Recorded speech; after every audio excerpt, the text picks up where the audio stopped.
Hello everyone, నేను మీ doctor Sreeja Atom fertility Karimnagar. అసలు ఇర్రెగ్యులర్ పీరియడ్స్ అంటే ఇన్ఫర్టిలిటీనా అనే క్వశ్చన్ చాలా మందికి అరైజ్ అవుతూ ఉంటుందండి. డెఫినెట్గా ఇర్రెగ్యులర్ పీరియడ్స్ అంటే డైరెక్ట్గా మనకి ఇన్ఫర్టిలిటీనే ఇండికేట్ చేస్తుంది.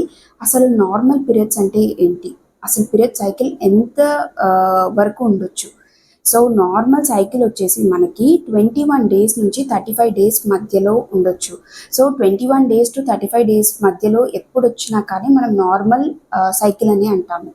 మరి ఒక ఉమెన్కి 22 డేస్ సైకిల్ వచ్చి మళ్ళీ అదే నెక్స్ట్ మంత్లో 34 డేస్ సైకిల్ వచ్చింది అంటే ఇది నార్మల్ సైకిలా అని మీకు డౌట్ ఉండొచ్చు. లేదండి, ఒక పర్టికులర్ ఉమెన్ని కనుక తీసుకుంటే మనము వాళ్ళకి ప్రతి మంత్ 24 డేస్ సైకిల్ ఉంటే it is considered to be normal, లేదా ప్రతి మంత్ 28 డేస్ సైకిల్ ఉంటే it is considered to be normal. ఒక మంత్ 24 డేస్ వచ్చి ఇంకొక మంత్ 34 డేస్ వచ్చింది, రెండు నార్మల్ రేంజ్లోనే ఉన్నాయి కదా అని అంటే it is not considered to be normal. So ఏదైనా సైకిల్ ఫిక్స్డ్ ఉండాలి and 21 days to 35 days cycle మధ్యలో ఉండాలి.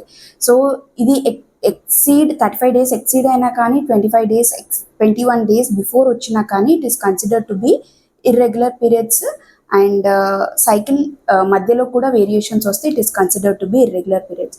ఒకవేళ మీకు కనుక నేను చెప్పిన రేంజ్లో లేకపోతే మీరు బేబీని ప్లాన్ చేస్తున్నట్టు అయితే డెఫినెట్గా ఫర్టిలిటీ ఎక్స్పర్ట్ని కలవండి. Thank you.